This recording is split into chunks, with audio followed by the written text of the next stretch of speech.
Okay.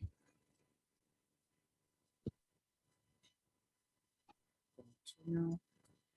Colleagues, good afternoon, and thank you so much for availing yourself for this important conversation. I think my role is the easiest of, but we really just want to thank you so much for making time. The conversation today, colleagues, about the tale of two sides, South Africa's foreign policy towards the United States and the Russian Federation. So colleagues need to remember that we are a School of Government Studies based in the Faculty of Humanities of the Northwest University. So this is one of our areas of specialization, and we do have programs that actually speak to these kind of issues, and they are very close to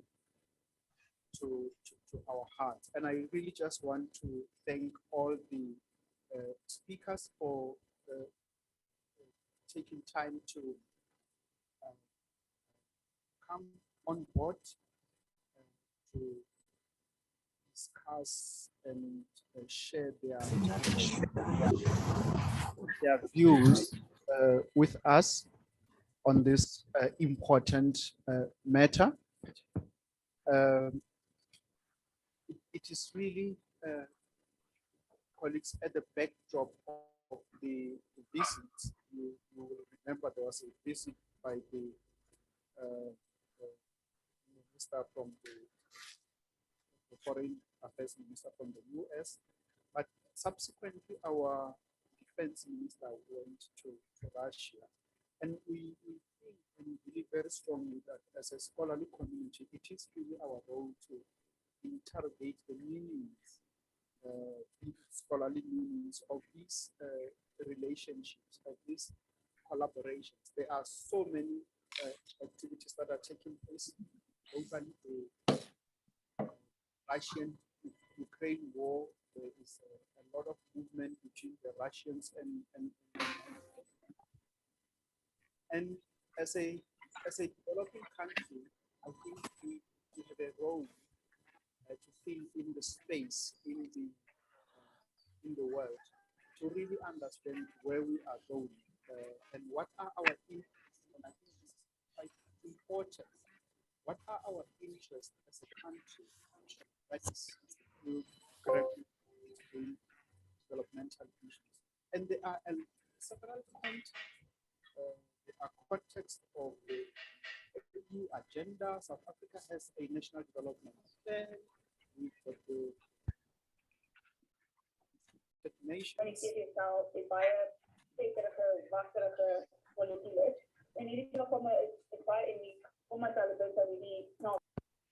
Naomi, please mute yourself there.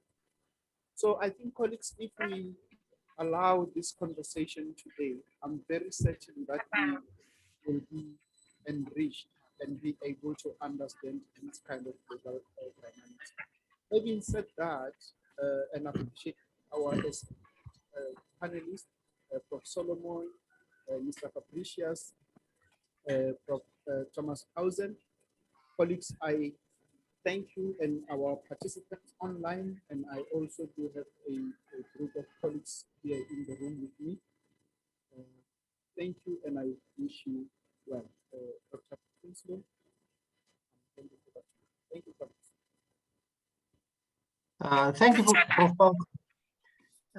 Can I just ask everybody to mute, please? I heard that there was some interference. Good afternoon to everyone, listeners, viewers, and speakers. I'm Dr. Barend Prinsloo from the School of Government Studies, and I will be facilitating the discussions today. Please allow me to explain some of the procedures and etiquette for the discussions, starting with an important disclaimer. Today's discussions are purely academic and will include divergent viewpoints, but do not reflect the views of the Northwest University as an institution. Although much of the discussions today emanate from the Russian invasion or special operation into the Ukraine in February 2022, this is not the primary focus of these discussions. Please refrain from deeper discussions on the merits of this conflict, but let us rather focus on the realpolitik implications to South Africa as a result of its current foreign policies. Like I've said before, kindly mute your microphone during the discussions. A point of order, speakers' discussions will follow onto one another, and they should be allowed to present without any disruptions. The questioning and answering session will be the last item today. Please note this. You are requested to send messages via Zoom directly to me at any time during the webinar.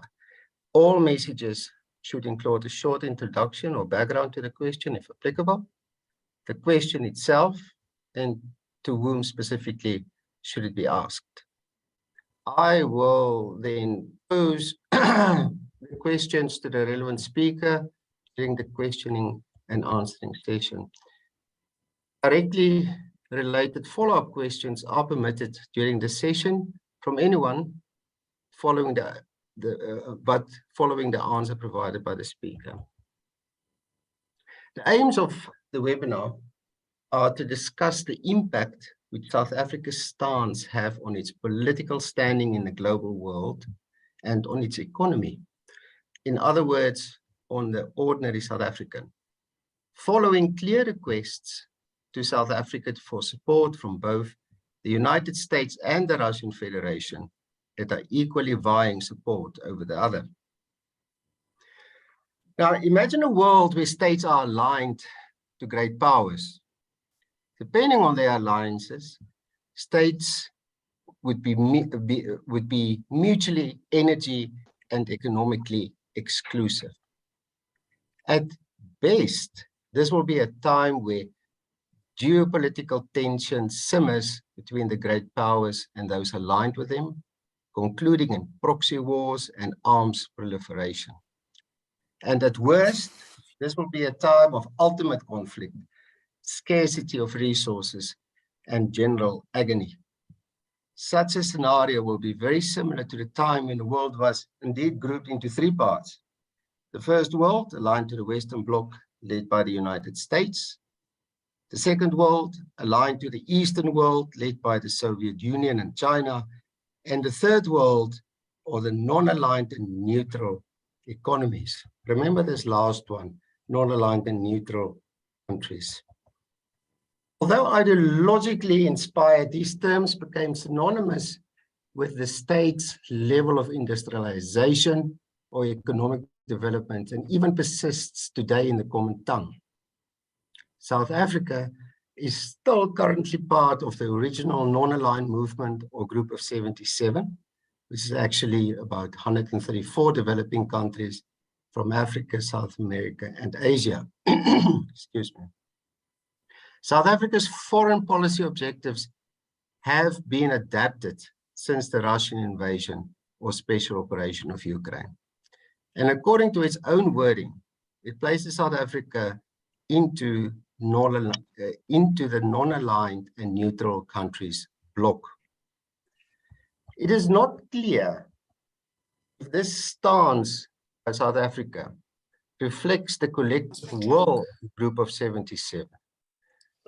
It is clear, however, that only 18 African states overtly expressed their support to the new non-aligned and neutral countries bloc, as presented by South Africa. Only 18 African states from a grand total of 54 African states, which is also the total collective number of states in the African Union. However, South Africa's neutrality and taking the moral high ground on the resolution of the conflict comes ironically in question through some of its recent actions and statements. This critical point and possible crossroads for South Africa will be reflected on by speakers today. So allow me to give a brief introduction to each speaker, and then we will continue. Hussein Solomon is the head of department, political science, and senior professor at the University of the Free State, and appointed as an extraordinary professor both at the Northwest University and Stellenbosch University. Prof. Solomon is an international expert on conflict resolution and fundamentalism. His presentation will be A New Cold War, a New Non-Alignment Movement. Mr. Peter Fabricius is one of the foremost foreign affairs journalists and analysts on foreign policy issues in South Africa. His work is widely published in the open media and among think tanks. He was the foreign editor for independent newspapers for almost 20 years. His presentation will be Between the United States and Russia, South Africa walks a fine line. Prof. Andre Thomashuizen has more than 40 years experience as professor of international and comparative law, International Business Law Council, and is an expert on foreign and private international law. He's an admitted attorney to the Rechtsanwaltskammer, I hope I pronounced that correct, in Frankfurt, Germany, and a member of the prestigious Academia Europaea. His presentation today will be US-Africa Relations, a romance forever lost in translation. Prof. Solomon, you're welcome to begin your presentation. Thank you very much. Am I coming across loud and clear? Okay. Thank you very much, Professor Pargo, for initiating this important discussion. Thank you, Dr. Prinsloo, for all the planning and kind words. It is also excellent to once again connect with old friends. I believe that Peter Fabricius and I were last together 2 decades ago in Morocco. And Andre Thomas and I used to often engage when I was still at the University of Pretoria. Colleagues, my focus is on how to make sense of South Africa's diplomatic stance in terms of the war in Ukraine, and I will attempt to explain it looking at internal dynamics as well as the larger African and global context. So what is South Africa's stance regarding Russian intervention in Ukraine? It is clear that the presidency and DIRCO were not on the same page on Ukraine initially when DIRCO issued a call for the withdrawal of Russian troops from Ukraine, and Ramaphosa personally distanced himself from this. Since then, DIRCO has toed the Ramaphosa line, and Pretoria portrays itself as being neutral in this conflict and has attempted to occupy the moral high ground with references to multilateralism and international law.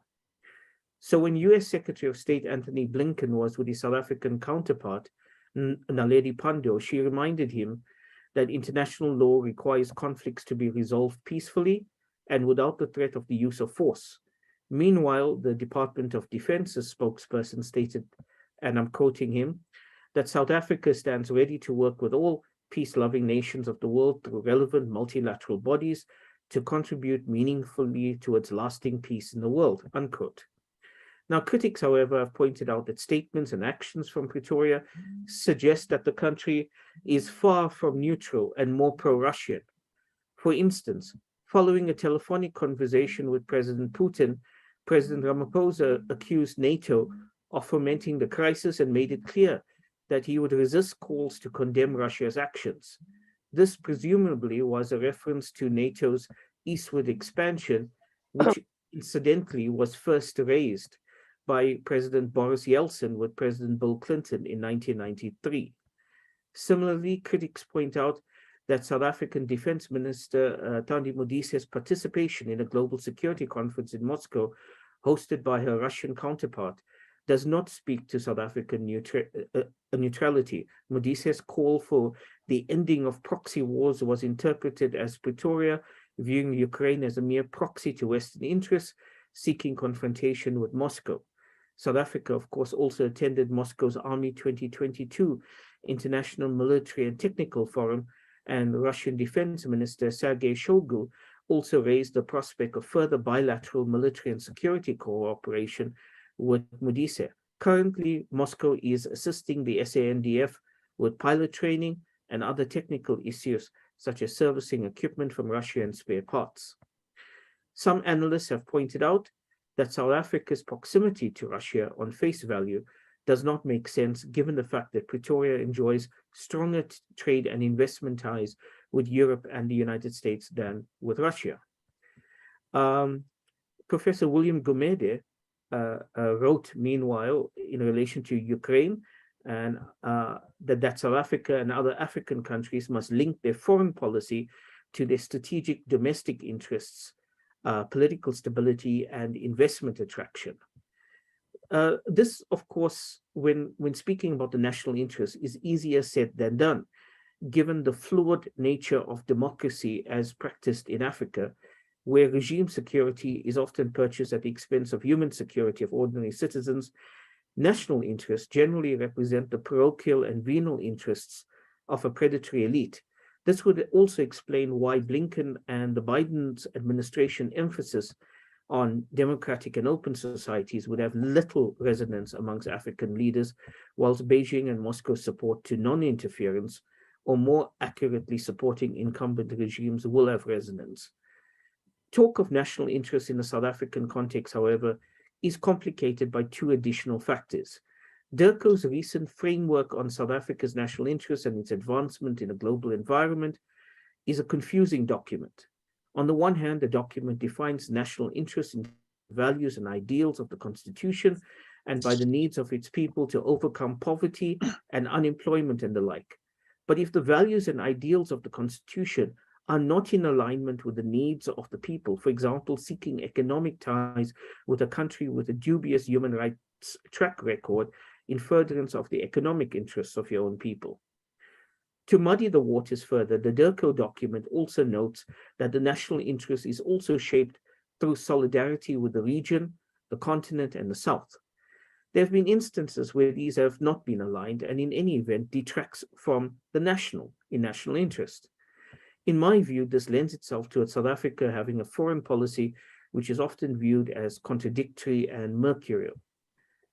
Now, an added complicating factor for those attempting to make sense of South African foreign policy is how polarized our society is, resulting in any attempt to achieve consensus on issues like foreign policy practically impossible.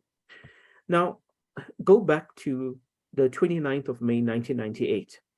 Former President Thabo Mbeki famously noted that our country is divided into two nations, one white and relatively prosperous, and the other being much larger, black, and poorer.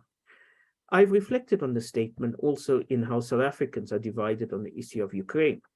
Recall here DA leader John Steenhuisen visiting Ukraine and how black social media in the majority seem to be vehemently opposed to the trip. Some suggested that his efforts should be redirected towards KwaZulu-Natal, and another wrote, and I'm quoting, John Steenhuisen has left a war zone in his backyard in the Cape Flats where his party is governing to go to Ukraine to tell us of his insights on war, unquote.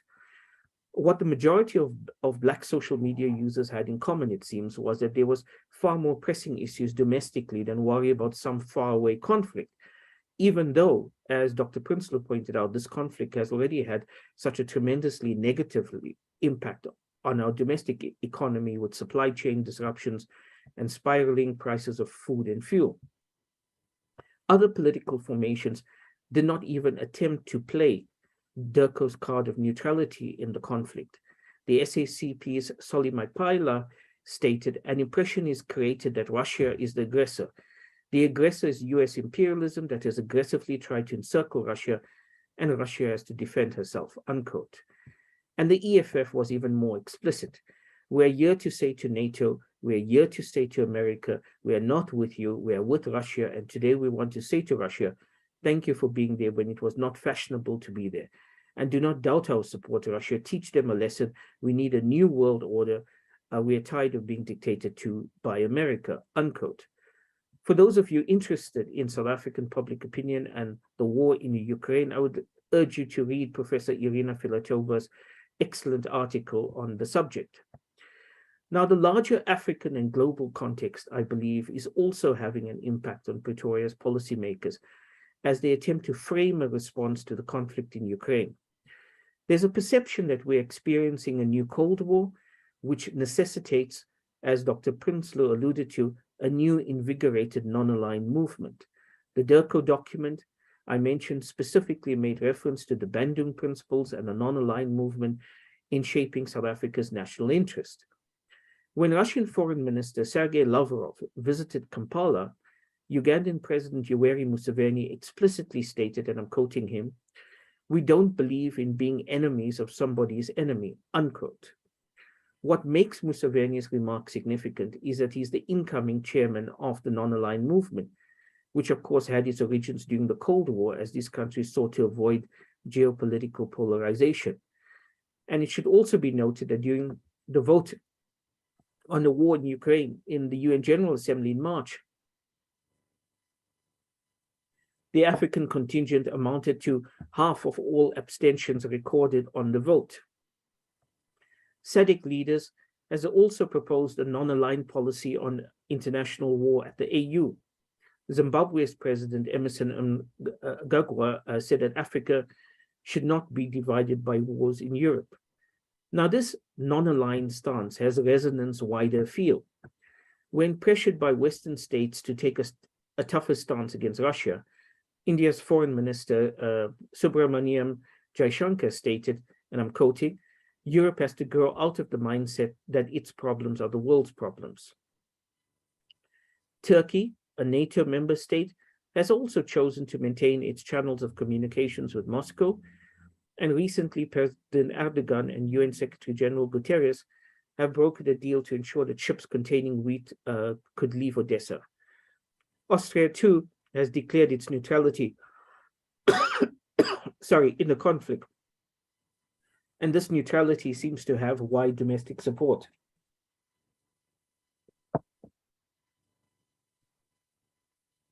I think the question which needs to be posed, however, is whether such non-alignment is possible in a deeply polarized world, where the risk of a wider global conflagration is becoming increasingly likely.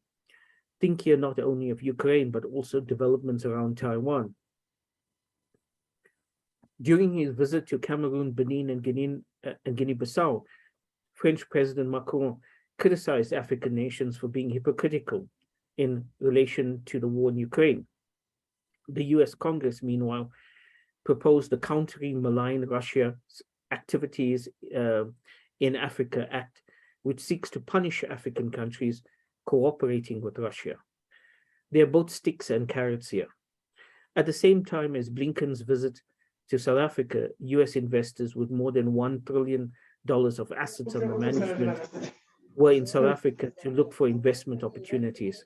This was facilitated by USAID and Prosper Africa, which is the US government's initiative to increase trade and investment between African nations and America.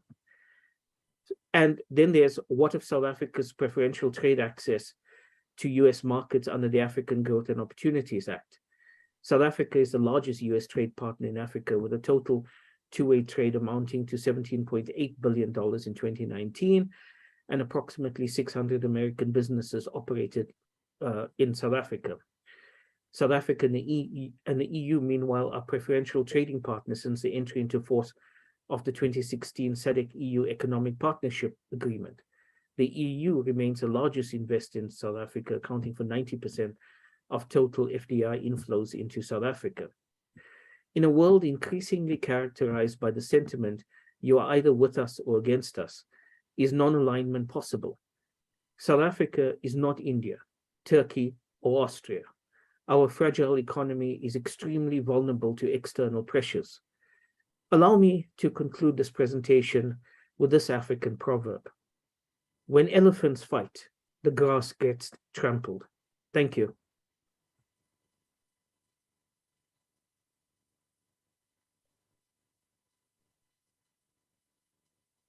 Thank you, Prof. Solomon, for your presentation. We're going to continue with Mr. Fabricius. Are you ready, Mr. Yeah. Fabricius? Can you hear All me? right. Okay? Yeah. Go ahead. Okay. Thanks very much, Dr. Prinsloo, also Professor Pagel and the Northwest University for the honor and privilege of addressing this webinar, also in good company of my friends Hussein Solomon and Andre Thomasshausen. As you mentioned, Dr. Prinsloo, my topic is South Africa walks a fine line between the US and Russia, also China, I guess one could add, although it's not right up close and personal at the moment like Russia is. I'm going to draw a bit on an upcoming blog that I wrote for Accord, which is really about Africa's relations with the US and Russia in the context of the Ukraine war, but with focus then more particularly on South Africa. Incidentally, that war, as you would probably have noticed, is exactly 6 months old today, which is also Ukraine's Independence Day. I mentioned there that South Africa finds itself being courted again by many ardent suitors from the West and the East and in between. As we've heard, the Russian Foreign Minister Sergei Lavrov visited Egypt, Ethiopia, Uganda, and the Republic of Congo in July. French President Emmanuel Macron visited Cameroon, Benin, and Guinea-Bissau. Chinese Foreign Minister Wang Li was here earlier, and so has Turkish President Recep Tayyip Erdogan visited the continent this year. And then last week, as we've heard from Hussein and from also Dr. Prinsloo, US Secretary of State Antony Blinken visited South Africa, DRC, and Rwanda. It's all rather reminiscent of the Cold War, and that's because some might say we're in a new Cold War. Russian Defense Minister Sergei Shoigu told the Moscow International Security Conference on 16th of August, quote, on February 24th, 2022, the start of the special military operation in Ukraine marked the end of the unipolar world. The unconditional dominance of the US and its allies is a thing of the past, close quote. The end of the unipolar world sounds so rational and logical, viewed as an abstract concept, and on the ground, of course, I guess it's being experienced rather differently in Ukraine. In Addis Ababa on the 27th of July, Lavrov, on his tour of Africa, told African ambassadors to the African Union that the unipolar world was one, according to the West, which must not be run by international law, but by the rules. It must be a, quote, rules-based world order, unquote. According to Lavrov, the West changes these rules from case to case to suit itself. The world was now deciding, he said, whether it wanted a global order based on the United Nations Charter, an order of, quote, sovereign unequal states, unquote, or a world in which, quote, the right of force, the right of the strongest dominates, unquote. The right of the strongest dominates sounded for a moment as if Lavrov was referring to Russia's invasion of Ukraine, but in fact he was complaining about Western sanctions imposed on Russia because of its invasion of Ukraine. Whatever we call the current order, it's clear that the big powers are once again competing vigorously for influence as they did in the Cold War. In Africa, the regional bloc with the highest number of UN votes at 54, as well as strategic geography and minerals, is something of a prize. Lavrov said that the West was trying to force African countries to choose between the West, Russia, and China, which Russia was not. That was, by the way, in an interview before he left Russia. Blinken denied that in a major exposition of the Biden administration's Africa policy, or Sub-Saharan African policy to be exact, at the University of Pretoria on 8th of August. He said that too often African nations, quote, have been told to pick a side in great power contests that feel far removed from the daily struggles of their people, unquote. Quote again, the United States will not dictate Africa's choices, neither should anyone else. The right to make these choices belongs to Africans and Africans alone, unquote. He added an important rider, however, that, quote, at the same time, the United States and the world will look to African nations to defend the rules of the international system.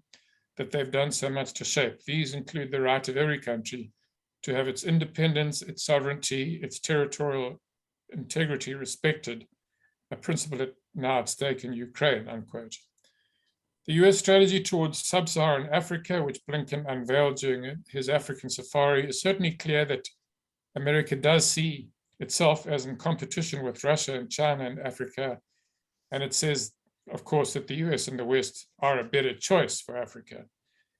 The strategy distinguishes the three and their approaches by saying the US and its allies increasingly regard Africa as integral to their national security and are, quote, committed to advancing high standards, value-driven and transparent investments, as well as addressing political and security crises, unquote, in Africa.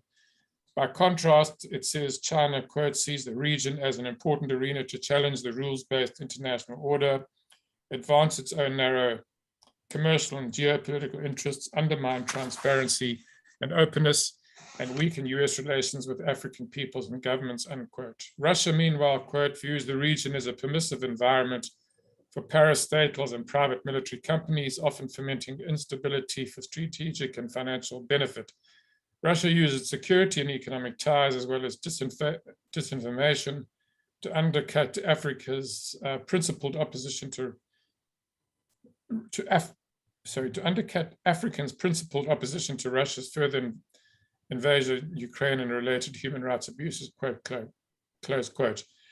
The US-Africa strategy pursues four main objectives. One, fostering openness and open societies, delivering democratic and security dividends. Three, advancing pandemic recovery and economic opportunity. And four, supporting conservation, climate adaptation, and a just energy transition.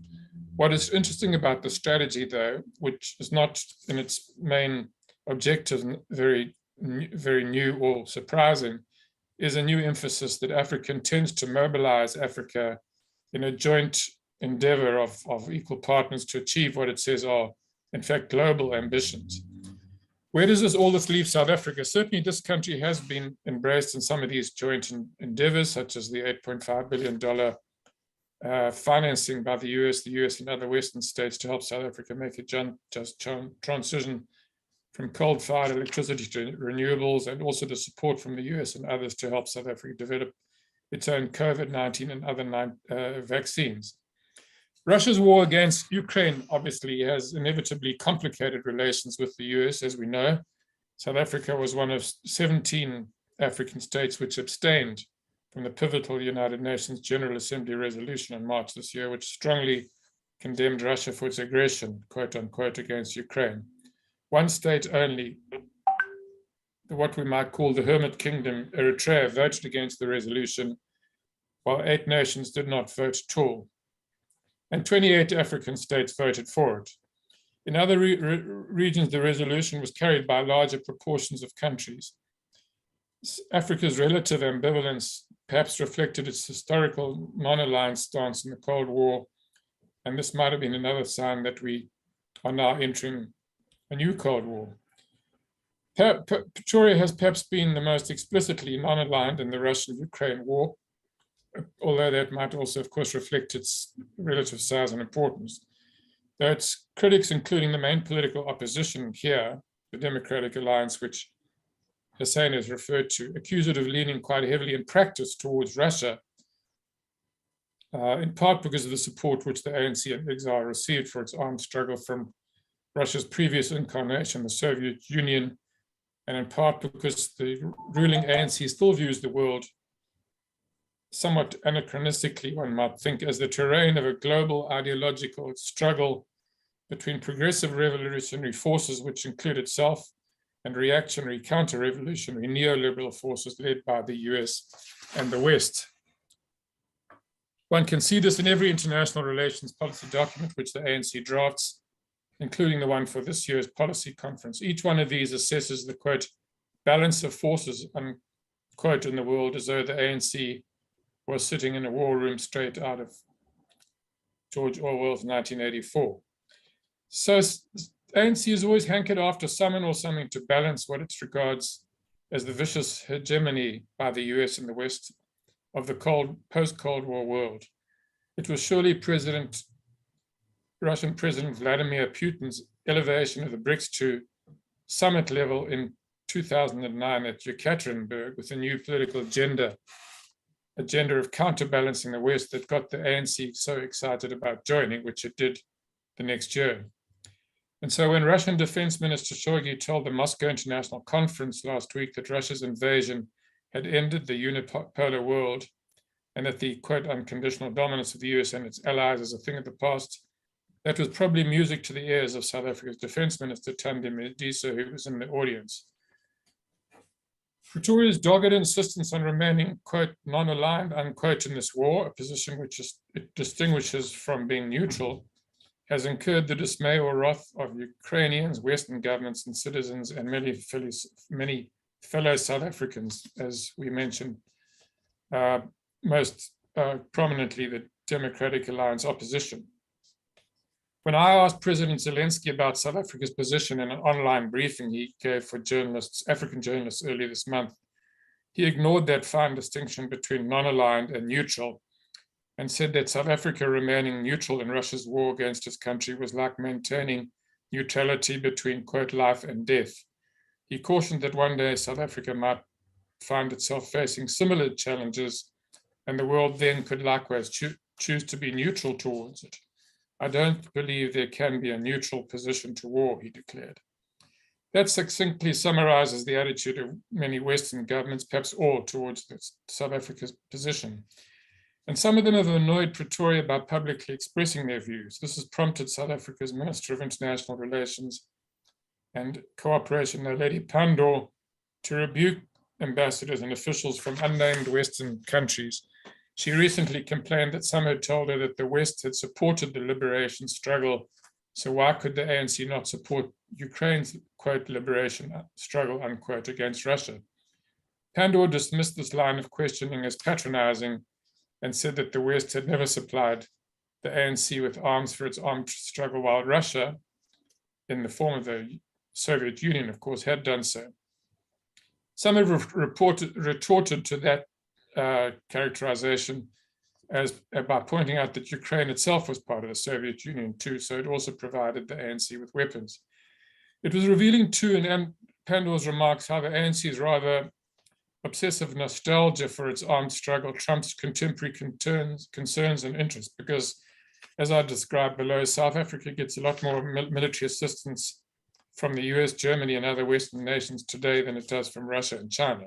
But I will return to that. At a joint press conference with Blinken on 8th of August, Pandor complained of a lot of external interference in Africa, which with the way she described it, often by countries seeking Africa's mineral wealth, and this contestation had fueled conflict and instability. She insisted that African countries should be free to establish relationships with different countries, including China. Having said all that, however, it does not seem likely that the US or any other Western countries are about to dissociate from South Africa, recall their ambassadors, etc., because of South Africa's stance. Or for that matter, does it seem likely that South Africa is likely to alienate its Western partners? The visit of Blinken to South Africa this month to co-chair with Pandor the strategic dialogue between the two countries was a sign that relations remain strong, and both sides continue to value him. The visit appeared to be a success. Blinken also met President Ramaphosa. This meeting would presumably not have happened if either side wished to signal great displeasure with the other. The atmosphere at the joint press conference which the two foreign ministers had after the meeting seemed very warm. There were certainly disagreements, so they seemed to have been discussed and handled without rancor. As mentioned above, though, Blinken made it clear that he thought the US and the West were a better choice as allies for African nations, including South Africa. He also insisted that the West was not forcing any country to choose between them. In other words, he was accepting, however, reluctantly, South Africa's non-aligned posture. And Pandor insisted on this position and took the fight to the US in a sense when she said, we can't be made party to conflict between China and the United States of Africa. Read also Russia, of course. Pandor urged Washington and Beijing to resolve their differences, which she said were impeding global economic growth and development. She also took Blinken to task for the bill which Hussein mentioned, the Countering Malign Russian Activities in Africa Act, which is making its way through Congress. It would punish Russian entities such as the private military company Wagner for their work in Africa, which US regards as malign, but African entities who do business with Russian companies could also be sanctioned. It could be in effect caught in the crossfire. And there are a couple of Russian investments in mining, including by Putin's ally, what's his name again, Viktor Fexelberg, in a manganese mine, which in fact indirectly greatly benefits the ANC because its investment arm, Chancellor House, is a partnership in this undertaking. None of these issues, though, seem to have bothered either side inordinately. Even Defense Minister's controversial attendance at the Moscow conference mentioned above, where Shoigu welcomed her and the defense ministers Burundi, Ethiopia, Cameroon, Guinea, Mali, Sudan, Uganda, and Chad as representatives of, quote, friendly states, unquote, even as South Africa purports to be non-aligned.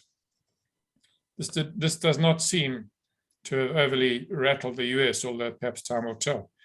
Amidst all the drama and controversy about Ukraine, and despite the occasional burst of hostile ANC rhetoric against America's Africa Command, AFRICOM, the US National Defense Force and AFRICOM quietly conducted a joint military exercise in the ongoing series called Shared Accord at Richards Bay this month. This included combined US and African troops simulating an attack on hostile forces ensconced on the Bay's naval island. Whatever the ANC ideologues might say, at the operational level, South Africa's Department of Defense appreciates and is better aligned with Western tactics, strategy, equipment, and approaches. As one military expert told me, after all, SA India follows NATO standards already. And so South Africa has long held joint exercises with Western countries, and this was the fourth shared accord. These experts also note that Western countries, the US, UK, France, and Germany in particular, have long been more willing to send down substantial forces to South Africa for combat exercises that have been useful in scale and length, whereas Russia and China have not. So I think I should probably start winding down here, but some Western governments acknowledge that they have not been more openly critical of Pretoria's stance in the war in Ukraine because they fear that it might drive it even further into the embrace of Russia and perhaps China.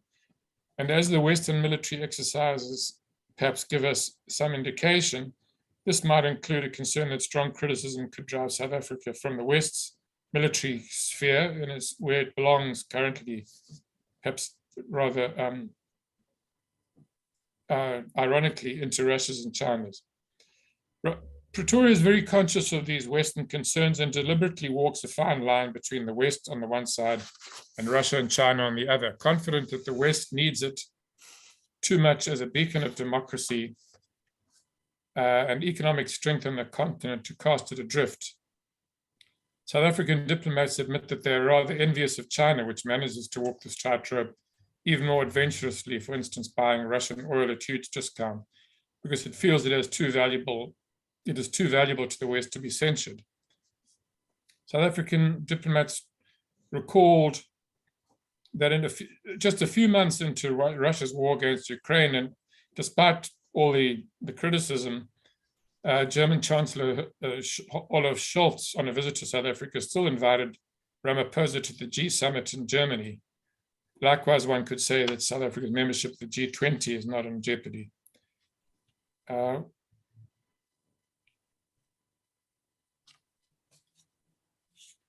So is this a new unipolar world order? And if so, what are its essential features? Is it the world which Lavrov envisaged, in which the sovereignty of nations somehow prevails over the rule of law? Yet that looks like a false dichotomy, because Ukraine's now ravaged sovereignty and territorial integrity should also be guaranteed by the UN Charter, one would think. Instead, the new world order in the making seems to be precisely the one which Lavrov said he was being superseded, a world where force trumps rules, but where Russia is now exerting the greater force. Ironically, though Shoigu boasted that Russia itself had created this new world order by invading Ukraine, Moscow seems thereby to have created a world in which it surely cannot relish, one in which a bigger and stronger NATO, much better armed and more vigilant to counter any threats from Russia has emerged. It's hard to imagine that that's what Putin had in mind when he ordered the invasion of Ukraine. Even before the invasion, Africa was seeing the emergence of the more aggressive order as Putin's Wagner private military company proxies challenged Western peacemaking and democratization efforts in places like Central African Republic, Libya, and Mali. The danger this presents to the continent is that this could reverse democratic gains of the decade since 1991. One could argue, along with those other states which abstained from the UN General Assembly resolution, that South Africa should remain non-aligned in this contest, as it largely was during the First Cold War, if you want to put it like that. On the other hand, there's some danger, I believe, in any such non-aligned position that it relegates Africa and South Africa to somewhat of a role of a spectator to history, rather than a more active participant.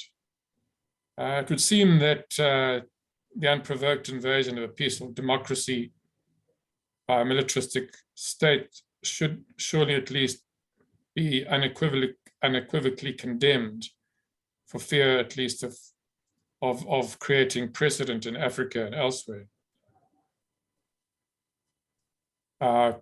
Hussein has already referred to the apparent disagreement between Pandor and Ramaphosa about the statement that Turco issued asking with Moscow to withdraw from Ukraine. And certainly we haven't seen any repetition of such a statement, suggesting that the government has now kind of been brought into line on that position, although I believe that statement is still on the Turco website.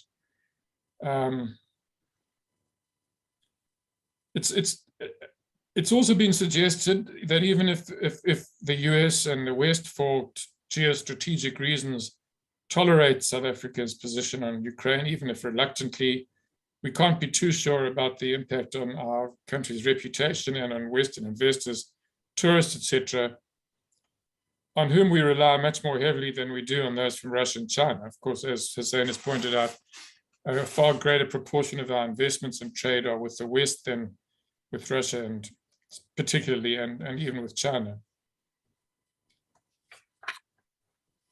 Ultimately, I would just say that this is not about preserving Africa's relations with the US and the West. It is about South Africa upholding its own values.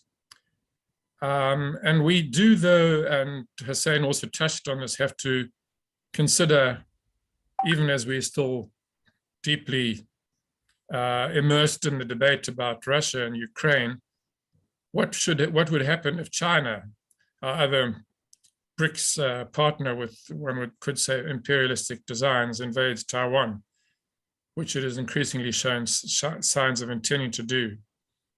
That could really place a much greater strain on our relations with the West, and also, of course, on our own constitutional values. Thank you.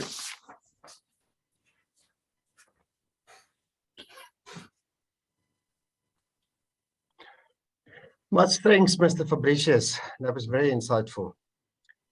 I would just like to use this opportunity to acknowledge the company of Prof. Myrna Nell. She's our Deputy Dean for Research and Innovation. and all other extraordinary professors that I didn't mention that are also partaking in this webinar. Welcome. Thank you very much for doing it. Can I quickly just ask you again that if you have questions, that you can please post them or send them directly to me, so that we can have a good discussion afterwards. It's orderly. And also kindly mute your microphones. The next presentation will be by Prof. Thomashausen. Are you ready, Prof? Yes, thank you. Hello, can you hear me? Yes, you can go ahead. Good, thank you. Dr. Prinsloo, thank you, Northwest University. And this is quite a courageous and embracing initiative. My attempt will be to take more of a bird's eye view to try and cut loose from the details. So I call this a little bit unusually a romance forever lost in translation. And my first example for something getting lost in translation is, of course, Defense Minister Thandi Modisi's speech on the 16th of August in Moscow. The speech was reported in the media as a speech courageously or maybe haplessly advocating peace during the 10th Moscow Conference on Security. But this is what Minister Modisi actually said. The first quote I've chosen is, "The world can no longer afford to be held to ransom by warmongers. They must be dragged kicking and screaming to the table of peace and multilateralism." With warmongers, Modisi did not refer to Putin, but rather to NATO Secretary General Jens Stoltenberg, as we will remember, a former Norwegian Labour Party leader. Another quote, "All of us attending this conference must have the courage of our convictions. We must be on the right side of history. We must never be bullied into taking sides." I think we can all agree that Russia has not been seen pressurizing, let alone bullying anyone. And the remark of Modisi was obviously addressed to Antony Blinken, and especially to his ambassador, Thomas Greenfield, who on 4 August 22 in Kampala warned Africa not to buy anything but grain from Russia or face the consequences. A further quote, "Together as peace-loving nations, we must say to those provoking wars and causing conflict across the globe, this far and no further. The world deserves peace, justice, and security." In this remark, Modisi endorses the Russian belief that the Russian military operations starting end of February 22 were provoked by NATO, and Russia acted in preemptive self-defense. South African journalists seemed oblivious, not all of them obviously, and Peter of course excluded, but many seemed oblivious that in the traditional usage of political language by Russia, peace-loving nations is a very well-defined term that always referred to socialist countries and to their non-aligned movement allies. Finally, a quote from Modisi that I want to expand a bit on. She referred to proxy wars, and she said, "As a country, we strongly believe that proxy wars must stop." And proxy wars obviously was not something that Russia was conducting. In the Russian view of the world, which is what has inspired and informed the ANC over more than half a century, proxy war is the standard international operating procedure of the United States.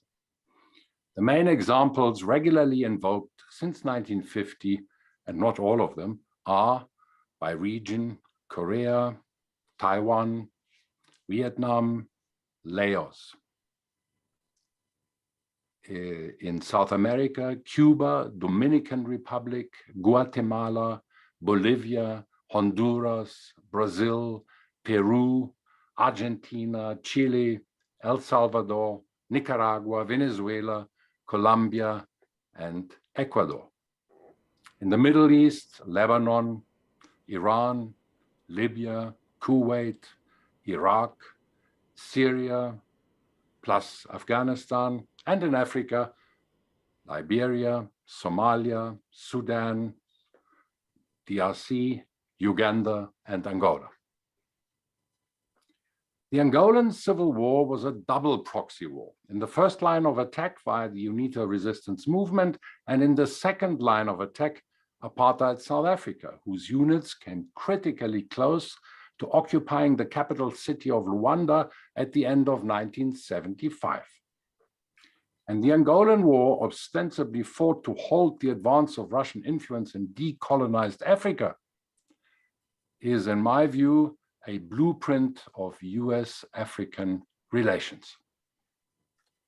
They are at first always driven by a missionary political zeal to make the world safe for democracy, in the words famously of Woodrow Wilson. But then each American intervention eventually degenerates in a Jacobin opportunism, where America's allies are abandoned and sacrificed. And the most recent example of Afghanistan is nothing but a slow motion replay of the Angolan Civil War.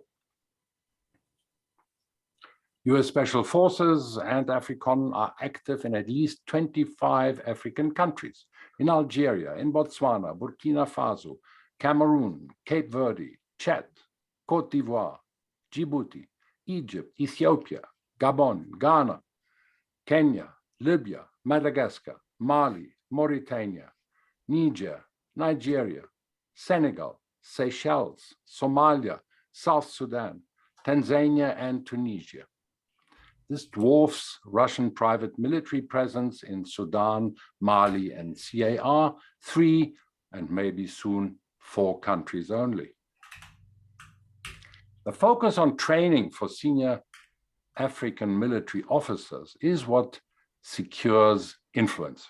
And it follows the blueprint that the US have applied in South America, where they built the ability to rapidly deploy loyal officers to execute a political coup whenever that is found to be expedient.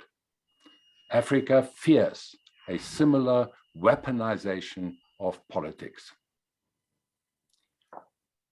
In 2000, the romance had its high moment when NEPAD, the New Partnership for Africa's Development, was conceived by South Africa's Thabo Mbeki, together with his principal ally in Africa, Olusegun Obasanjo of Nigeria.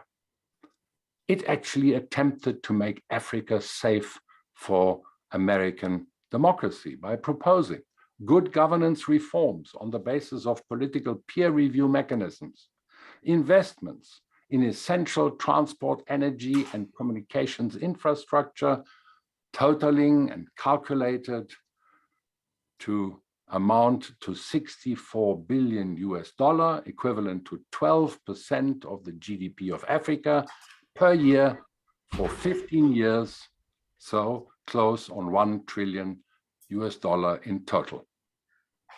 The aim was to bundle and coordinate most, if not all, bilateral development aid and investment so as to maximize their benefit.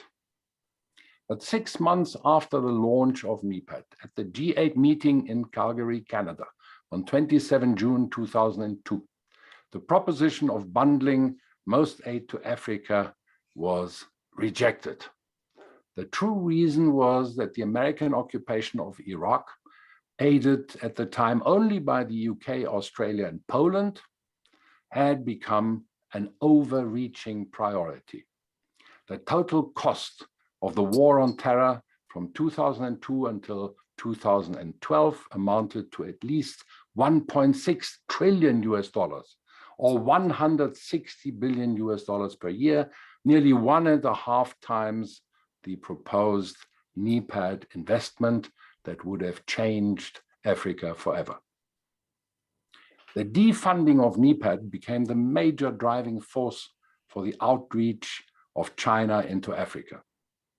The first forum on China-Africa, FOCAC, took place in October 2000 and secured the participation of 44 African states. 20 years later, with over $200 billion in direct investment, every modern infrastructure in Africa has been built and funded by China. Africa's decolonization history is tied to international socialist solidarity.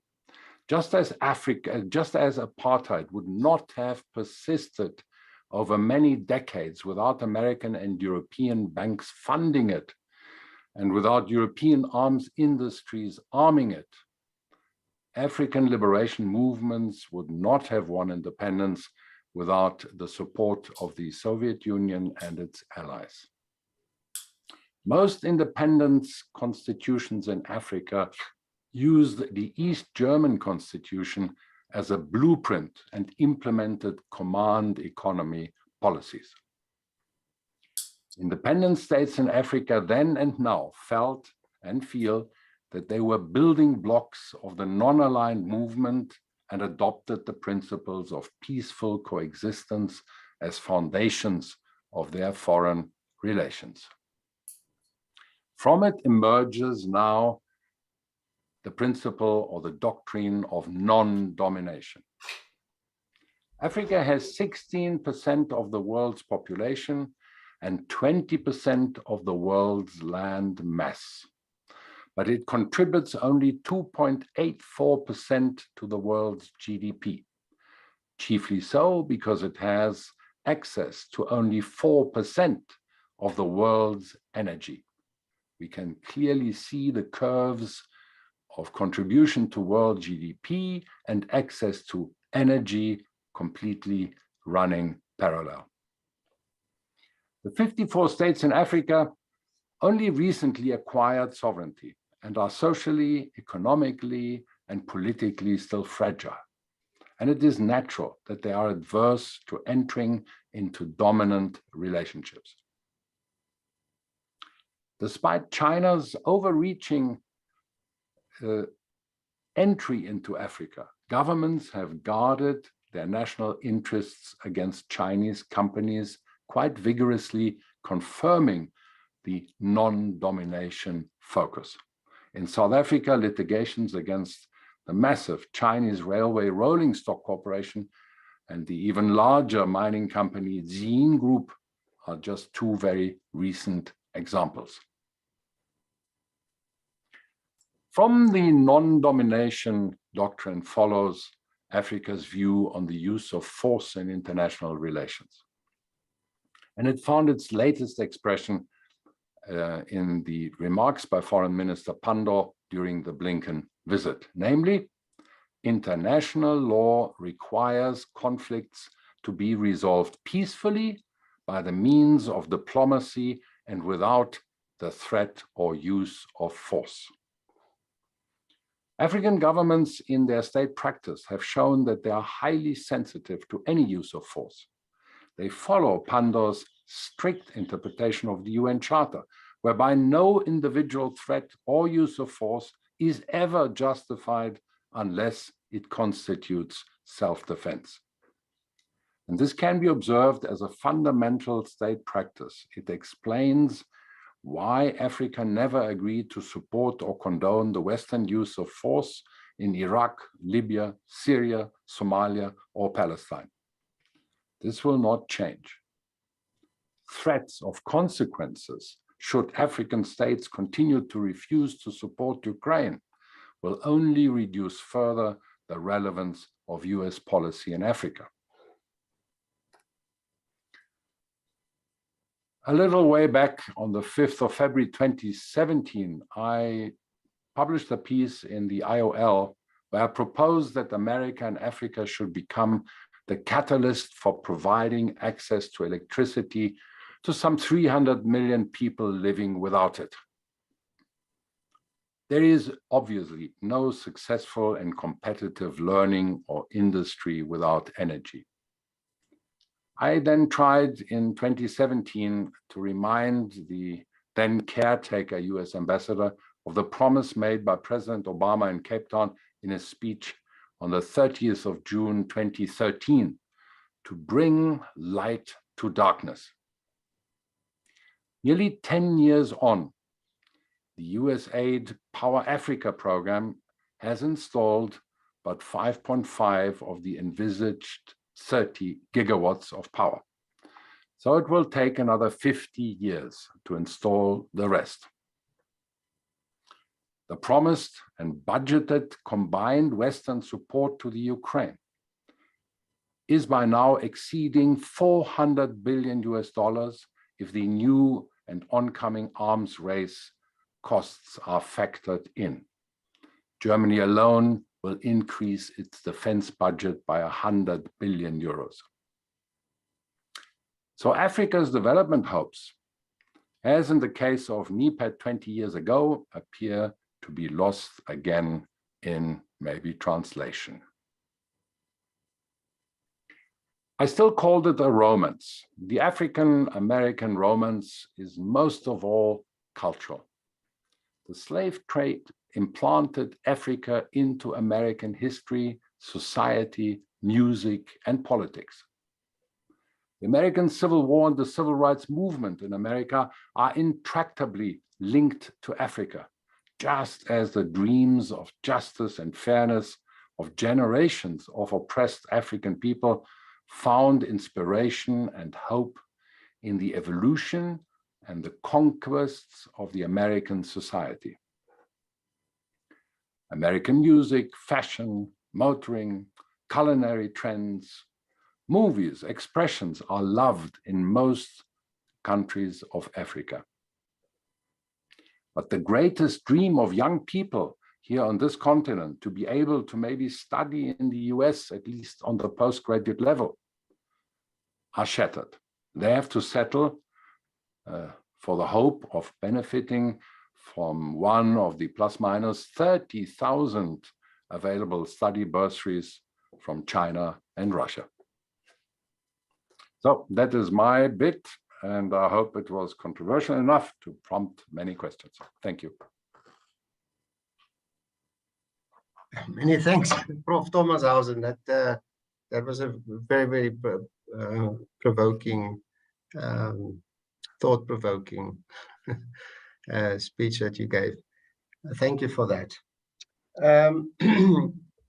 I haven't received too many questions. I've grouped the questions that I do have into 4 questions, which we can use to summarize what has been said today. I think, let me pose the 4 questions. Let me see, I got some.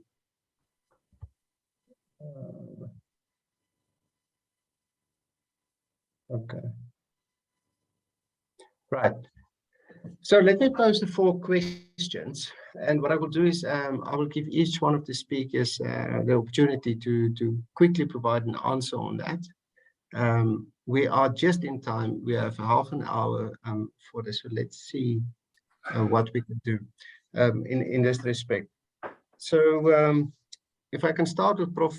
Solomon, can you very clearly just say, what do you think? Is South Africa's foreign policy clear? And if not so, what should be changed or tweaked for it to become clear either way? To be frank, South African foreign policy, as I described it in my presentation, is often contradictory. It's mercurial. And I think there are 2 issues. I think that we need to be far more pragmatic in terms of our foreign policy interests. I think that we need to have a more competent group of people in DIRCO, you know, and who actually have a clear vision in terms of what they want to access from the international community. And personally, I am not a nationalist. I've always been a globalist. And, you know, where insecurity anywhere threatens security everywhere. And in that sense, they need to have a global vision. And they need to be adept at leveraging skill sets. What is very clear to me is since 1994, actually, that South Africa's diplomats have been mired in controversy, from New York real estate deals to infighting, to just not having the best people in the most senior posts.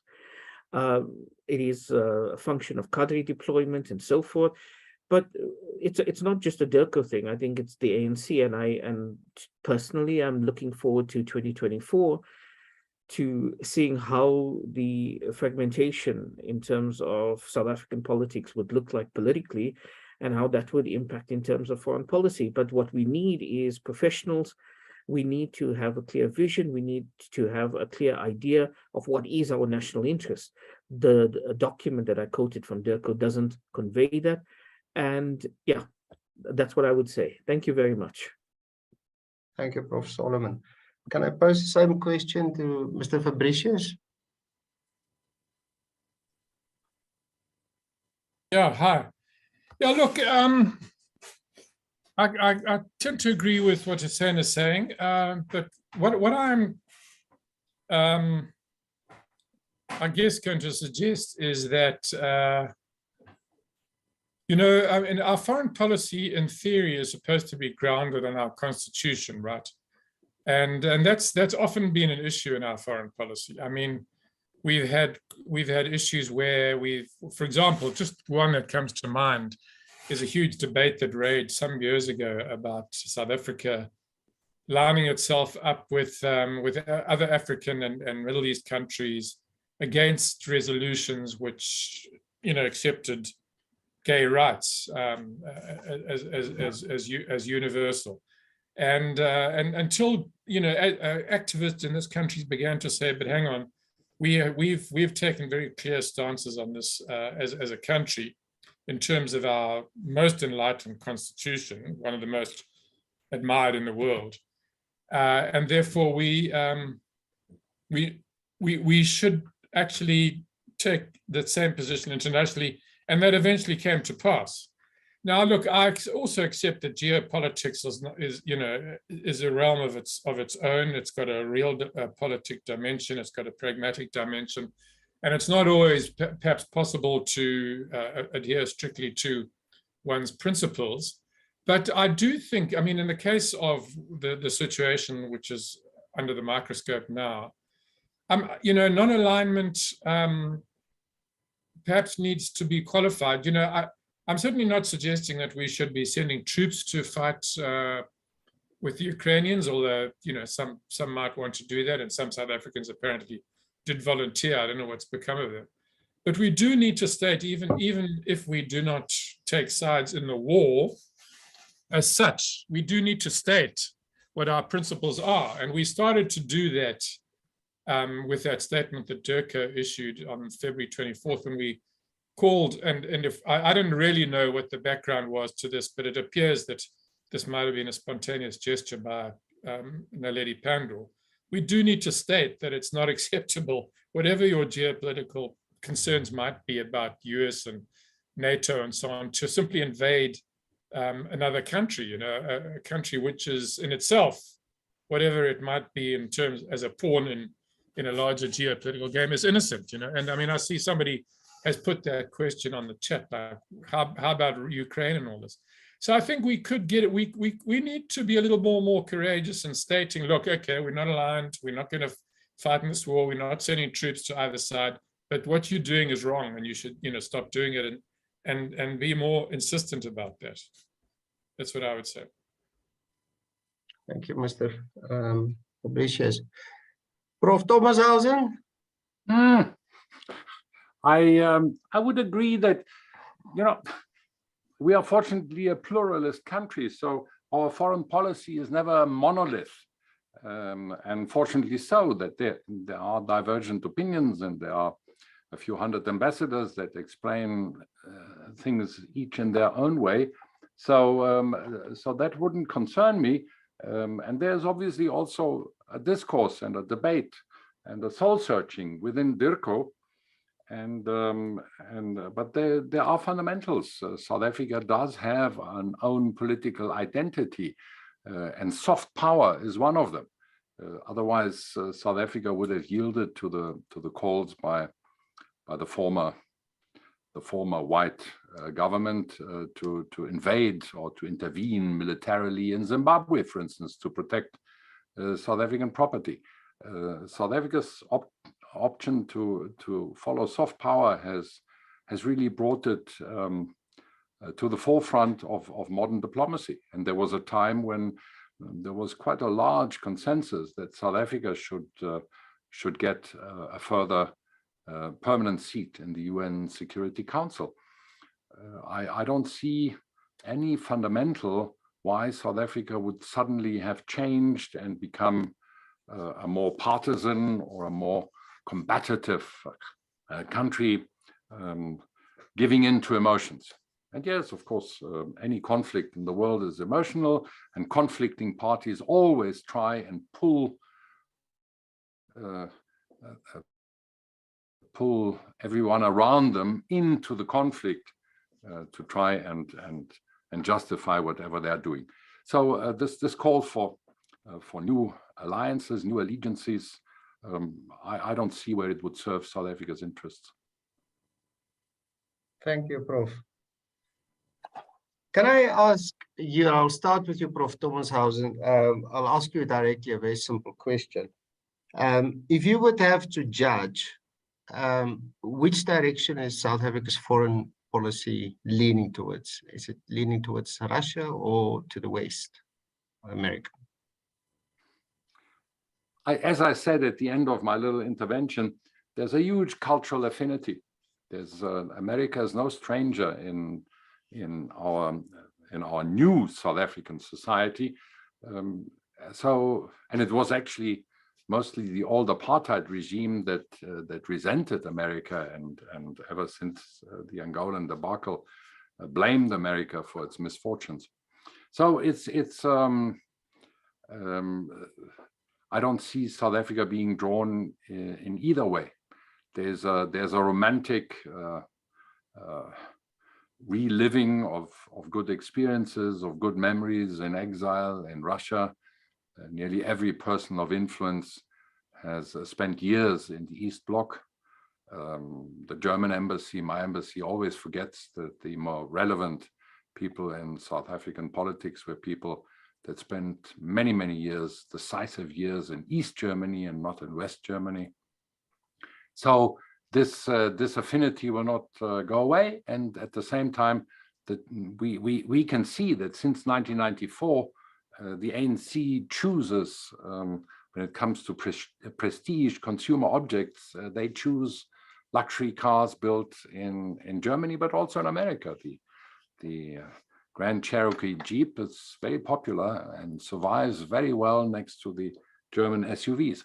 So South Africa probably, although it was never articulated, sees this as a very tragic fight between Russians, between brothers, between people, Slavs that have shared the same tradition, culture, and history for several thousand years, and that it is best to stay out of it. Okay. Mr. Fabricius, do you agree with that? Not quite. Well, certainly in terms of that last point, I did say in my previous response that I don't believe that by stating very clearly our condemnation of this war, we would be jeopardizing any kind of relations with Russia that are worthwhile. You know, when it comes to which way do we lean? Yeah, look, that's quite a tricky one because it depends what you're looking at. I mean, I totally agree with Andre that there is this nostalgia in the ANC for the time many of the leaders spent, you know, doing their training in you know, on the Warsaw Pact side of the Cold War divide. On the other hand, as you mentioned earlier, there's a lot of affinity for the US culturally and otherwise, and I think quite a lot of respect for US democracy. So I think emotionally, we probably find at the moment that the ANC certainly is pulled emotionally by its heart, more towards the Russian side, even though they acknowledge, as they have acknowledged since 94, that we are living in a world in which the Western democratic and economic model prevails, and that's a reality we have to reconcile ourselves to. So I think this war has brought out, as I was trying to state in my paper, kind of some dormant feelings about in the ANC about things, the way it's always strikes me as really quite odd in a way when you look at their policy statements about this, assessing the balance of forces in the world, as though that they're still in effect fighting in a war that ended in 91, and then they're seeing this as an opportunity to refight that war. So yeah, I would say on balance the ANC at least is pulled more towards the Russia side, and of course we do have this dichotomy where, I guess if you want to put it in crude terms, the opposition, that maybe the majority of the white population are taking the other side. So it's tended to underscore divisions in this country, which is one of the unfortunate byproducts of it, actually. I'm going to hold you to that point, Mr. Fabricius, on the ANC. I think it's an important point. Prof. Solomon, do you have anything to add to this?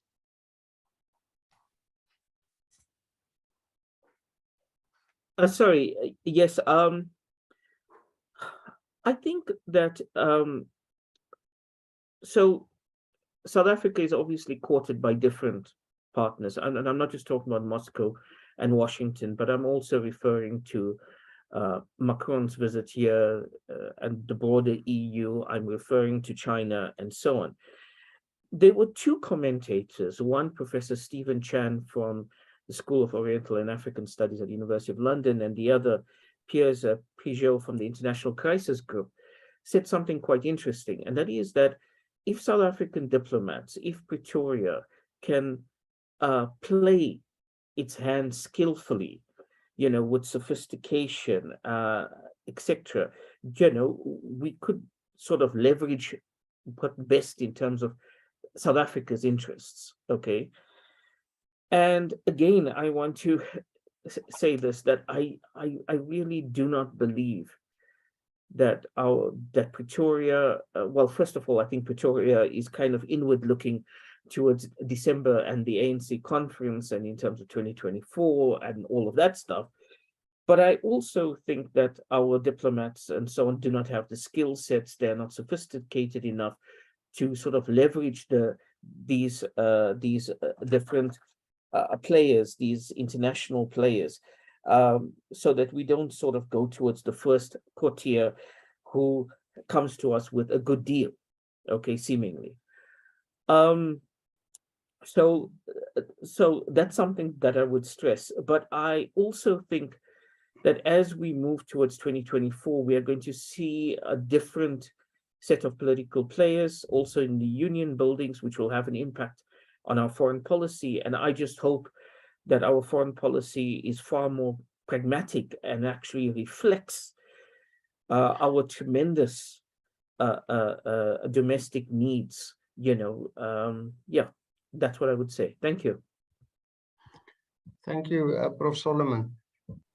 I'm going to start with Mr. Fabricius, and it's also a question that was sent to me on the sideline. I don't want to have a big debate on this, but apart from the historical romance, on support and maybe even ideology between the ANC and what has happened during the apartheid years, would it be a possibility that the ANC is currently supporting maybe the Russian side because it's benefiting financially through industry, as it was pointed out in one of the presentations? Thanks for that question, Barend. Yeah, look, it's always a difficult one to decide how much, the money counts, and it's always like a kind of a hidden vein, if you like, in a lot of policies. Now, I referred to what I think that question referred to also, and that is this partnership which with Chancellor House, which is the ANC's financial arm, investment arm, has with the oligarch Victor Vekselberg in a manganese mine, which has been, he came out with Putin in about 2008 or 2009 actually, and that enterprise was set up, and it was only quite recently revealed by the Daily Maverick actually, which I write for, that it's producing quite substantial dividends for Chancellor House and therefore the ANC, and coming at quite a convenient time, of course, when the ANC is struggling to finance itself, as we've seen. It's battling to pay its staff and so on, because it's lost quite a lot of Guptas and, whatever, Pasasas and so on, which were clandestinely financing it. So that is, yeah, I mean, is that enough by itself to influence policy? I don't know, I'd be guessing, but it's a factor, Sorry, I can't be more forensic than that choice. Right. Prof. Thomashuizen? I'm going to be more blunt. I think it's very simplistic, and Greg Mills did himself the great disfavor on the 24th of July to author a piece where he simply said that countries that are abstaining from supporting Ukraine or from taking sides with Ukraine's are driven by opportunism and corruption, and they're taking money. This is really a crude way of trying to understand international relations.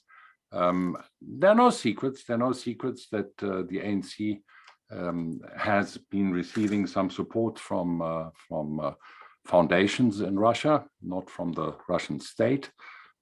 Despite all the investigative journalism, nobody has been able to identify anyone in South Africa to ever have received a cent of money from Russia. But yes, there are foundations and there are business people like the Renova Mining Group, which on the behest of Thabo Mbeki at the time did install in South Africa a very, very important manganese mine. And what is now the only surviving mining smelter. All the smelting industries have left South Africa, they've shut down. Those who remember Middelburg, which was a huge pollution challenge because of the many, many smelters, there's only one left, and that's TransAlloy, which belongs to the Renova Group. And they go about their business and they export, and South Africa benefits enormously in earning foreign currency through it. But it's naive to believe that you can buy policy.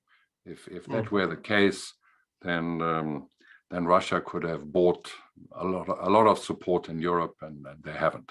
So we have to look deeper. We have to look at the root causes of conflicts, and one of the root causes is that there's one big pole in the world, and after the demise of the Soviet Union, the only pole. This is why we speak about dominance and we speak about hegemony. There's one big pole that has a missionary enthusiasm in their policy. That, as Peter actually you put it earlier, that really believes that USA is the better choice for everyone, and those who don't choose it must be deranged or acting in bad faith. And whenever the US since 1950 has tried to force its societal and political and cultural models on other countries, they've actually failed. I cannot remember a single successful or sustainable regime change promoted by the US since 1950. Vietnam was a terrible disaster, and it cost a lot of American lives. Ever since, America prefers to go into proxy wars and let other people die. And Afghanistan is the next catastrophic 20-year disaster of this policy of trying to convince the world that that happiness is in the American way of life. So a less passionate, a more rational way of cooperating. That's what China promotes. Cooperation, international cooperation without too many ideological ties attached to it. That is what can secure peace. Thank you, Prof. Thomashausen. Prof. Solomon, anything to add on this one? I think my position straddles that of both Andre and Peter's.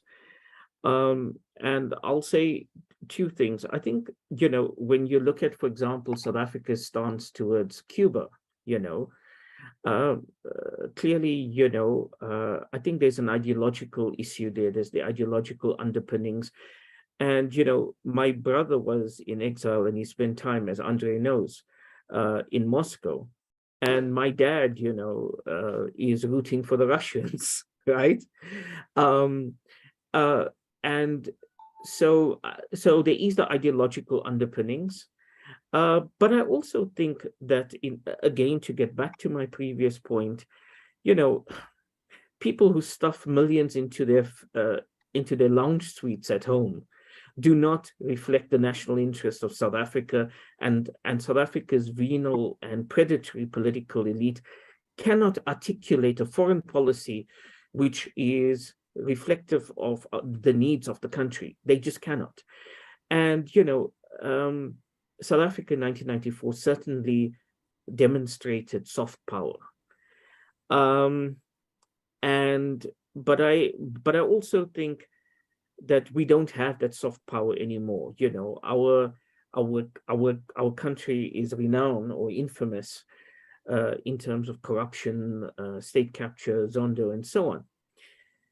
But at the same time, you know, I also think that this particular crisis has confronted foreign policies with a chance to sort of engage in some critical introspection. But as I quoted from the foreign policy document, I do not believe that it's up to par. And I do believe that there's a need to bring in not only just the ANC political mandarins in the formulation of South African foreign policy, but also business and also civil society and other political formations, so that it truly reflects a national consensus. Thank you. Thank you, Prof. Solomon. Now, my final question, I will open the floor for one or two questions if we still have time. But my final question, and I'll start with you, Prof. Solomon. Talking about our neutrality that we are espousing in South Africa, do you foresee a scenario, as it is on a trajectory that we are going right now, where South Africa will actually have to choose between either of the two great powers? And what do you think would be the ultimate impact on South Africa in whatever they choose? You know, I think that South Africa hasn't been neutral or non-aligned, as I alluded to in my paper. I think, and that to a certain extent, I agree with also Peter Fabricius's point, in terms of the fact that you have these military exercises with the Americans and so forth. But I think that when you look at recent developments taking place, you've seen the bombing in Moscow of the daughter of ostensibly Putin's advisor there. You see that Ukraine, celebrating its Independence Day today, is on high alert, expecting some sort of lashback. You see US B-52 bombers moving towards towards Eastern Europe, and you see the Baltic states asking for a ban of all Russian tourists and so on. So it seems to me, and then of course there's the issue of Taiwan, right, which is seemingly coming to a head. I think that South Africa cannot sit on the fence anymore. I think that whatever decision they have to make, they will have to make it, because we are, and I hope I'm wrong, but there is going to be an escalation of hostilities, and I'm deeply worried about that. And in that situation, you know, I don't think that our fence sitting on either side is going to be respected. So we have to have a very clear idea of what we want, and how do we minimize the costs in terms of South Africa. I won't even talk about issues of human rights and stuff like that. I'm just talking about national interests. Yeah, thank you. Thank you, Prof. Solomon. I'm going to jump quickly to Prof. Thomashausen and then Mr. Fabricius to have the last word before we open up for 1 or 2 questions first. So, Prof. Thomashausen, if you want, well, please. Thank you. Thank you, Barend. I don't see South Africa in any way being forced.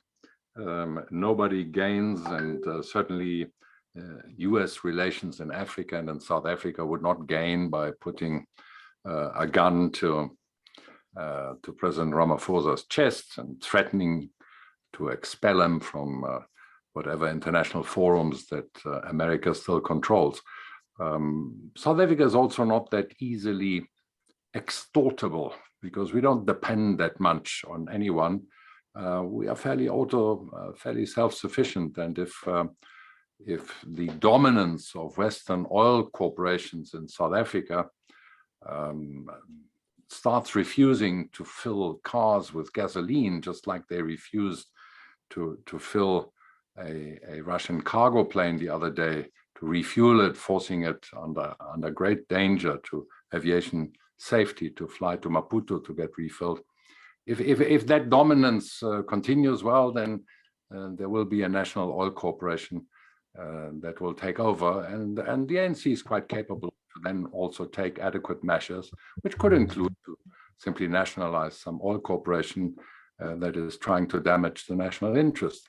So South Africa will not be easily pushed around, and I don't think South Africa will choose. It's not in the political blood of South Africa to make this choice.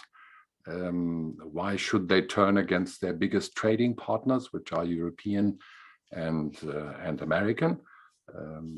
They together are still bigger than China, and Russia as a trading partner doesn't really, in terms of money, doesn't count. So they also militarily, they don't matter anymore. Due to the terrible arms deal, whatever Europe has supplied in terms of armament to South Africa is no longer functioning. The frigates and the submarines are no longer operational. Most of the aircraft aren't operational. The helicopters don't fly. It was, you could say, it wasn't an arms deal, it was a massive scam. But that also weighs in the mind of many, many politicians and leading military, that they feel that they were done in. They were given dysfunctional equipment. It's to me, it's not an issue. There will be no choice, and South Africa will not choose.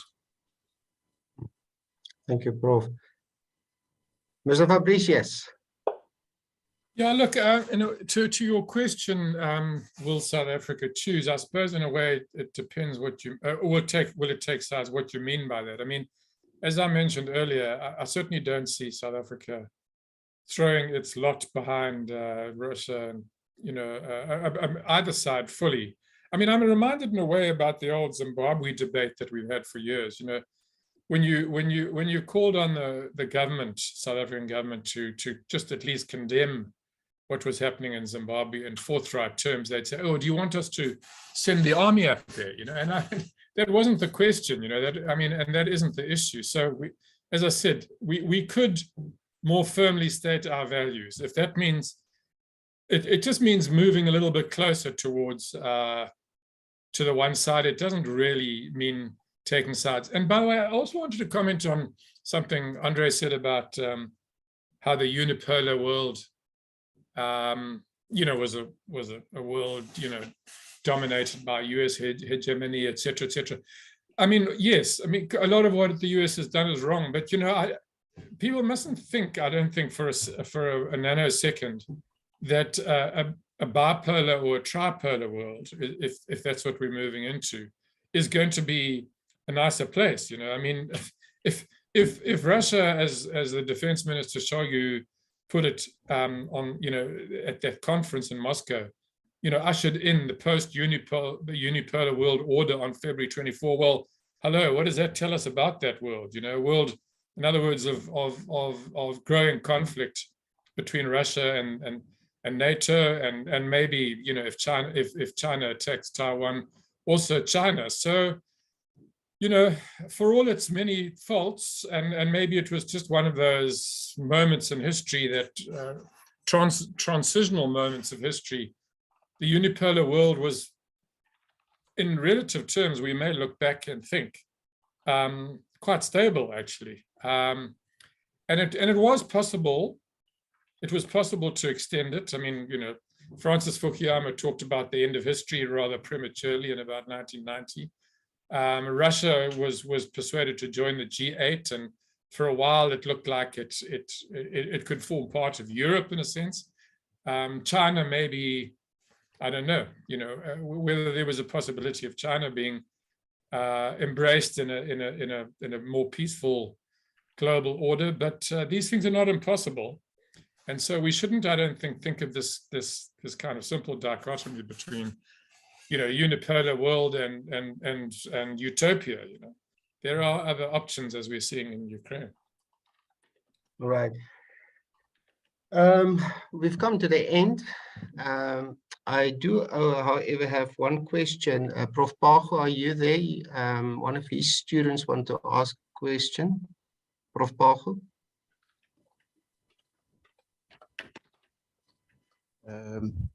Afternoon. My name is Rodzani. I'm Prof. Pago's PhD student. I just want to make a small comment here. I'm not sure if it might then be rephrased into a question. Well, I'm of the view around the influence of being a growing and semi-dependent country on foreign aid in the determination of our foreign policy. Foreign policy, to me, is developed or made, informed by what a country will benefit from any of such international relations. One will always be careful to jump into taking sides without first calculating the costs and benefits of any pronouncement on global issues. Will you agree to suggest that foreign policy is not rigid, but fluid, to consider an adaptive stance on what will happen in any particular situation? Say what will be the West or the East say or do. So we can really, we can't really judge our president on the silent stance or non-aligned policy stance that he chose. One last thing for me, just as a rider. What did you think the left parties in South Africa will have done or say to the president if he chooses the West capitalists, given his relations with the West and the history between the ANC and Moscow? Thanks. Thank you very much. Prof. Thomashausen, I see that you are nodding your head, so perhaps you can have a quick response on this one. And I think then we're going to stand by our day. Well, obviously, we always teach that foreign policy is also the product of national policy and internal political balances. So foreign policy doesn't get created in a vacuum or disconnected from political interests, internal political interests. And yes, the liberation history of South Africa has brought about I wouldn't say a bias, but a deep sense of suspicion when it comes to the motives of the so-called Western Bloc. And the arms deal has reinforced this, most unfortunately. The victims of the apartheid government that continued to govern by force and to oppress people, those that died, they didn't die from a bullet manufactured in the Soviet Union or in the Soviet bloc. They all died from bullets manufactured with machines and with technologies and know-how supplied by the West. So that that cannot just be taken out of the equation. And yes, currently the dominant party in South Africa is the ANC and the tripartite alliance, the ANC, the unions, and the Communist Party. South Africa is possibly the only country in the world where a Communist Party still participates in the government. And they would not lightly side with Western interests. That is quite clear. They do have their critical distance. The South African Communist Party has made that point many years ago already.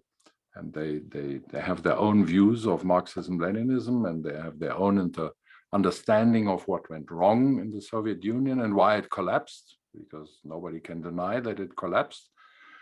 And this is why the huge bloc, the huge federation of socialist countries fell apart, and why we have many, many consequences arising from this, and why many smaller countries that economically were serving the great Soviet Union hasted.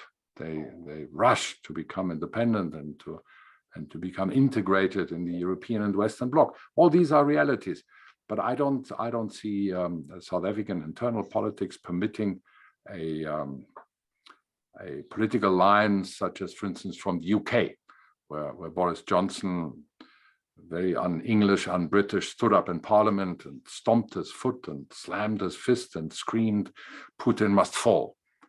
That kind of politics you will not see in South Africa. Thank you, Prof. Thomas Hausen. We are at the end of our time. Many people actually have to do other meetings, I suppose, too, and we have to go on with our working day. I really would like to thank the speakers for their valuable insight and time today. You were simply great. I really, really appreciated you here. Much thanks to Prof. Pagu, as the Director for the School of Government Studies, who never wavered to support critical discussions such as these, and also Ms. Teresa Bound for behind-the-scenes support. We are grateful to all who attended this webinar, and if you have any further questions or comments, you're welcome to contact me directly afterwards. Please note this webinar was recorded and it will be made available for viewing later, and details will be sent out on that. Thank you again and all the best. I'll speak to the speakers later. Bye-bye. Goodbye.